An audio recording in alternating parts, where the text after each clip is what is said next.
Alors maintenant, le Qatar. Le Qatar, qui nous attaque officiellement, il y a une certaine fierté, il voit bien où est l'adversaire, ce qui est quand même invraisemblable, et ça c'était souligné dans un communiqué du Front. Les avocats du Qatar, en tout cas que le Qatar a mandaté pour attaquer le vice-président du Front National, c'est tout simplement un avocat direct du PS et de l'UMP, quoi. Là, on a affaire, et on parle de la FIFA en ce moment, je vous signale ça parce que je crois qu'Éric Domar est en train, il me dit, je suis en train d'allumer et de préparer un communiqué pour descendre Platini. On aime bien Platini, hein, c'est un brave mec, hein, peut-être, enfin c'est un super corrompu, lui aussi, et qui est l'homme du Qatar, il faut le savoir. Hein. Donc cette FIFA, elle est pourrie jusqu'à la moelle, mais elle est aussi pourrie, malheureusement, ils se valent tous les uns les autres. Hein. Voilà. Donc M. Platini, d'ailleurs, aime beaucoup l'argent. Hein. Voilà, alors peut-être il est plus sympathique parce que lui, au moins, il s'est touché un ballon, à la différence de Blatter. Mais enfin, bon, malheureusement, tout ça, c'est pas joli. Bon, donc, le Qatar, c'est vraiment... Et là, ce qui est intéressant, c'est de voir quand même l'attitude. C'est pour ça qu'il faut maintenant... On ne peut plus faire l'économie de regarder l'islam de loin, de regarder les pays arabo-musulmans, perses ou ottomans, parce que, je le rappelle, l'Iran n'est pas arabe et la Turquie n'est pas arabe. Donc, il faut tout ça, il faut rentrer dans ces distinctions. Mais il faut rentrer, il faut étudier, parce que, par exemple... on ne peut pas attaquer l'islam de façon monolithique, et l'islam n'est pas monolithique, même si, après, là, ce n'est pas le but de cette conférence. Moi, j'ai un certain nombre d'amis qui considèrent que l'islamisme n'est que la face émergée de l'islam, et que l'islamisme n'est qu'un islam militant. Il y a une discussion là-dessus, c'est évident. Ceci étant, d'un point de vue politique, on ne peut pas attaquer l'islam de front et de manière, j'allais dire, en faisant un amalgame complet entre tous les pays musulmans et toutes les tendances. Il est au contraire évidemment fondamental sur le plan politique et de l'efficacité politique d'identifier parmi les pays arabo-musulmans, turcs ou perses, quels sont ceux qui acceptent une alliance au moins tactique avec l'Europe et avec les puissances non musulmanes. Alors, et là il y a peut-être deux indicateurs qui nous permettent de nous diriger vers des puissances qui pourraient être des alliés et des compagnons de route dans la lutte contre l'islamisme ou contre l'islam politique ou fondamentaliste, appelez-le comme vous voulez. Je pense que les deux critères, on en a parlé indirectement là depuis une demi-heure, c'est lorsque un pays islamique a un sentiment, a développé au cours de son histoire, un sentiment national assez fort, qui peut être appelé à contrebalancer, ou en tout cas à limiter l'influence jusqu'à être totalitaire de l'islam dans la société en question. Voilà pourquoi le régime plus ou moins laïque de Saddam Hussein, du parti basse irakien, le régime plus ou moins laïque de Hafez el-Assad et Bachar el-Assad. Je dis plus ou moins laïque, pourquoi? Parce que même chez les Assad et même chez Saddam Hussein, les chrétiens étaient des dhimmis. On va y revenir dans un instant. Mais ils étaient traités quand même de manière assez sympathique, bien que dhimmis, en Irak. Et en Syrie également. Mais ils étaient quand même des dhimmis, c'est-à-dire des citoyens de seconde zone. Ils n'avaient pas les mêmes droits civiques et politiques que les musulmans, y compris en Syrie et y compris même chez Saddam Hussein, avec tout de même un certain nombre d'aménagements à cette dhimmitude qui faisait que l'Irak était d'ailleurs, avec le Liban, le seul pays de la Ligue arabe où les cloches pouvaient sonner. Mais, je le répète, du temps de Saddam Hussein, y compris dans son régime, les chrétiens étaient des dhimmis, c'est-à-dire des citoyens de seconde zone.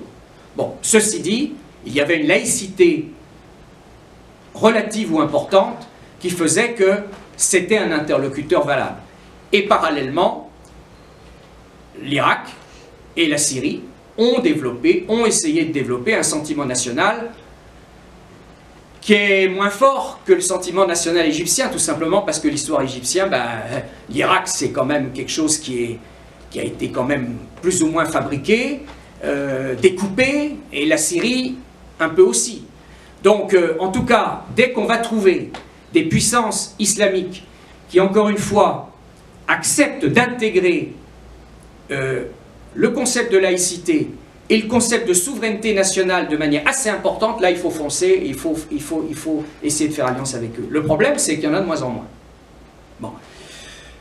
Le Qatar, c'est vraiment l'officine, on est en train de le découvrir, mais pour ça, il faut travailler, il faut qu'il y ait des experts qui analysent tout ça, et il faut travailler, il faut des observatoires, il faut des experts, il faudrait, et nous on n'est pas au pouvoir, il faudrait que les services de renseignement des États, au lieu de faire des imbécilités comme parfois les Américains ou comme les Français qui se précipitent à soutenir le Qatar et à lui ouvrir toutes nos portes, il faudrait au contraire avoir des informations pour les utiliser.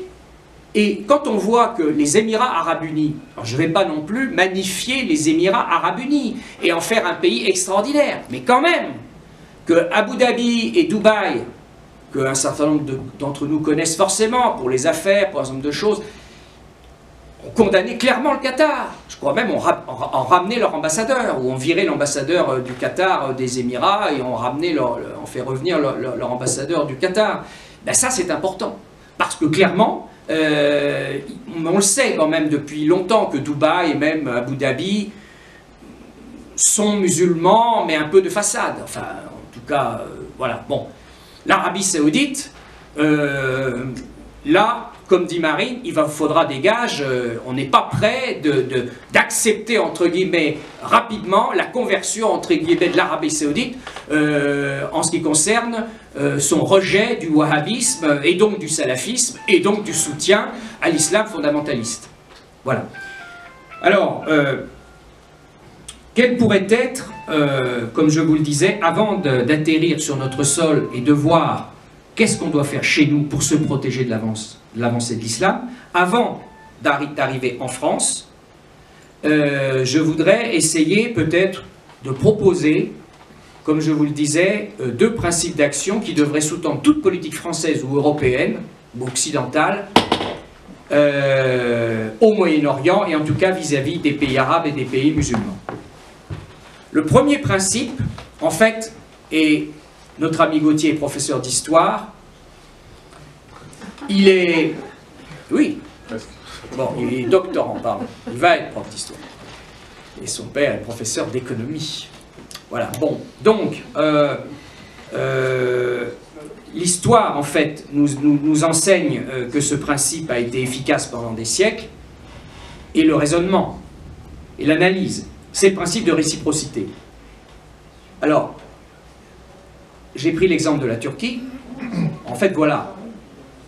On a des millions d'immigrés musulmans en Europe, pour ne pas dire des dizaines de millions. Quand Saint-Louis, mais pas seulement Saint-Louis, François Ier, et pas seulement François Ier, Napoléon III, et pas seulement Napoléon III, Clémenceau, Jules Ferry, vont exiger des puissances arabo-musulmanes et ottomanes de protéger les minorités chrétiennes. Je dis bien Clémenceau, Jules Ferry, tout anticléricaux qu'ils sont, pour eux, les minorités chrétiennes en Orient, pour eux, c'est pas tant qu'elles soient chrétiennes, c'est que tout simplement pour eux, elles représentent la civilisation et la défense d'une certaine civilisation. Voilà. Bon. Et donc, il s'agit d'exiger leur défense, leur promotion, et donc, on accepte une paix avec la Turquie si, en particulier, elle protège, et ça c'est le pacte de Saint-Louis, mais encore une fois, qui a été continué, y compris par la République française. C'est très important. Napoléon III, et d'abord président de la République avant d'être empereur, va envoyer en 1860 l'armée française pour protéger les chrétiens d'Orient. D'ailleurs, pour la petite histoire, Abdelkader, bon, qui était à Damas, et dont les fils feront Saint-Cyr, et qui avait quand même, bon, il avait guerroyé à fond, c'était quand même un solide client qu'il a fallu mettre au pas, mais Abdelkader, pour la petite histoire, à Damas, ouvrira les portes de sa maison pour protéger les chrétiens contre les massacres. à Damas, puisqu'au départ, c'est les Druzes qui commencent à massacrer des dizaines de milliers de chrétiens, et puis ça va jusqu'à Damas, avec la bénédiction des Turcs. Bon, et donc il y a toujours comme ça, de temps en temps, des hommes de bonne volonté qui... voilà, bon. Donc, ce principe de réciprocité, il doit être fondamental. Il va après jusque... Tu veux une mosquée? Alors une mosquée qui ne soit pas dirigée par un imam salafiste, un imam des frères musulmans, un imam du Tablir, parce que là, je le dis franchement, hein, le communiqué du Front National, il est prêt à sortir. Hein. Nous, on a le ministère de l'Intérieur, on ferme pas toutes les mosquées, c'est pas possible, c'est même pas acceptable. On ferme les dizaines de mosquées qui sont dirigées par des salafistes, du Tablir ou des frères musulmans, parce que là, c'est clairement un appel au terrorisme, à la haine intégrale de la société française. Voilà. Bon. Mais après, il est évident que dans le cadre d'une politique construite avec les puissances arabo-musulmanes, turques et perses, on dit attendez, Perses c'est plutôt les Russes qui ont des relations avec l'Iran, mais bon, c'est les Allemands aussi qui ont, nous on n'a pas beaucoup d'Iraniens. Bon, vous voulez une mosquée supplémentaire en lieu de prière? Ben, attendez, vous laissez les Coptes, vous laissez en Turquie, en Algérie, en Tunisie même. En Tunisie, les églises, contrairement à ce qu'on pense, même du temps de Ben Ali, hein, et qui pourtant était pas mal, hein, parce que c'était un sale corrompu, malheureusement, pour ça qu'il a sauté. Enfin, c'était quand même quelqu'un qui interdisait le voile. La femme était l'égale de l'homme en Tunisie. Il ne faut quand même pas l'oublier. Bon, donc, mais malgré cela, même les églises étaient cachées. Moi, j'ai voulu en visiter une ancienne, je sais plus, j'ai eu du mal à trouver, elle était cachée, enfin, etc. Mais il faut exiger. Voilà. Les principes de réciprocité, les fondamentaux. Le deuxième principe, pour aller plus vite, c'est le principe, à notre avis, ça c'est plus difficile, mais à faire passer comme... c'est le principe de médiation des minorités chrétiennes pour apaiser les tensions intercommunautaires, y compris intercommunautaires au sein de l'islam. Les minorités chrétiennes en Orient, c'est des facteurs d'apaisement. C'est des témoins de la civilisation, c'est des témoins d'une civilisation qui défend des valeurs universelles, comme la liberté individuelle, la dignité de la personne et la démocratie, pour employer un terme, la vraie démocratie. Je signale d'ailleurs que autant le mot génocide avait été inventé par un certain Raphaël Lemkin, qui est juif, et à propos du génocide arménien, le mot génocide est apparu a priori sous sa plume, et la notion de crime contre l'humanité, et c'était d'ailleurs, c'est l'administration française qui en 1915 ou 1916, répondant à des courriers de consuls français qui témoignaient des premiers massacres d'Arméniens, parle de crimes contre l'humanité et la civilisation. La bonne administration laïque française, crime contre l'humanité de la part du mouvement jeune turc et la civilisation. Alors on présente ça comme on veut, il ne s'agit pas d'être outrecuidant, il ne s'agit pas d'être méprisant, mais il s'agit de faire quand même reconnaître au monde entier que ces minorités chrétiennes, elles sont absolument inattaquables, elles ont été attaquées en permanence, et elles témoignent vraiment, je pense, de valeurs universelles. Et d'ailleurs, c'est pas un hasard si les gouvernements égyptiens et les gouvernements irakiens et parfois les gouvernements syriens ont utilisé des ministres chrétiens à des postes clés. Parce qu'ils savaient, que ce soit Tarek Aziz qui vient de décéder, je crois qu'on l'a appris hier ou ce matin, ou Boutros Ghali, qui était un diplomate ondoyant, mais qui a une pensée assez sympathique en réalité, qui était le ministre des Affaires étrangères de Sadat pendant longtemps.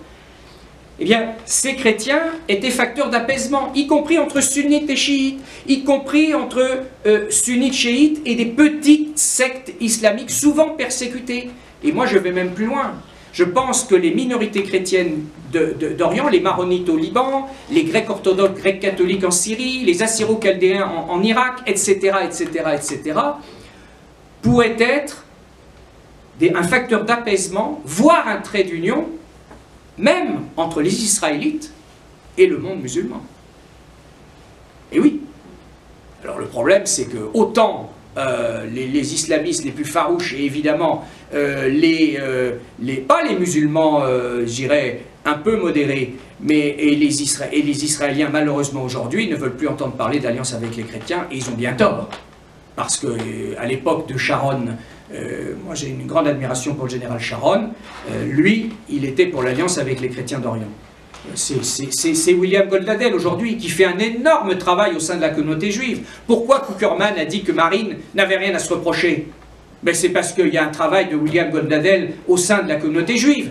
Parce que William Goldadel, c'est quelqu'un qui est sioniste, mais qui dit, parce qu'on le connaît, c'est un ami à nous tous, il dit, moi je suis sioniste, mais en revanche, je comprends bien que les Français défendent les racines chrétiennes de la France. Et si j'étais Français, je défendrais les racines chrétiennes de la France. Et là, on a affaire à un mouvement, à un courant juif en France, qui est peut-être pas majoritaire, malheureusement, mais qui existe et qui fait du bien. Bon, donc le problème, c'est qu'en Israël aujourd'hui, le mouvement pro-chrétien d'Orient, il est peanuts. Ben, tant pis pour eux. Parce que si on coupe tous les ponts et on a une attitude artificielle de la part des Israéliens vis-à-vis du monde arabe, eh ben, en face, effectivement, comme il y a une haine absolument indicible de la part du Hamas ou du Hezbollah, qui sont également des excités et quand même des semi-malades mentaux à sataniser tout le monde, ben, ça donne un cocktail explosif. Et c'est pourquoi, si on avait une diplomatie un peu intelligente, on chercherait à s'appuyer un peu plus sur ces minorités chrétiennes d'Orient, les Coptes que je n'ai pas cités en Égypte, voilà, qui sont des facteurs d'apaisement. Alors pour terminer sur la France, et j'aurais dû y passer plus de temps, alors parce que le thème c'était des massacres des minorités chrétiennes et non musulmanes en Orient jusqu'au califat en Europe, cette histoire de califat, ça fait référence aux 4 premiers califes qui étaient les successeurs. Les califes, c'est ceux qui suivent. C'est les 4 successeurs de Mahomet, hein. Donc le dernier étant Ali, et ça va être le début du chiisme des chiites. Bon, très vite. Hein, bon. Et donc on a les 4 premiers califes qui sont simplement les successeurs de Mahomet. L'appellation calife a plutôt une connotation religieuse que politique, parce que c'est plutôt le sultanat qui correspond au chef politique. Ceci étant, au XIXe siècle et récemment, cette notion de califat a été remise au goût du jour, n'a pas une résonance fondamentale dans toute l'histoire de l'islam, en tout cas tous les siècles qui nous séparent du début de l'islam jusqu'à aujourd'hui, mais l'État islamique et Daesh se sert de ce concept pour essayer d'étendre le califat jusqu'à l'Europe. Peu importe, ce qu'il faut comprendre, c'est que moi je pense que si jamais nous arrivons au pouvoir, la route est longue. La route est longue et les dernières élections nous ont prouvé que c'est tellement une équation à plusieurs inconnus, plusieurs paramètres et plusieurs inconnus, que même si le front grimpe, si on a un écroulement épouvantable de la gauche, ça requinque l'UMP par la gauche, et donc tout ça c'est pas gagné. On ne fait que progresser, mais bon, la victoire peut arriver, mais elle sera peut-être malheureusement pas immédiate.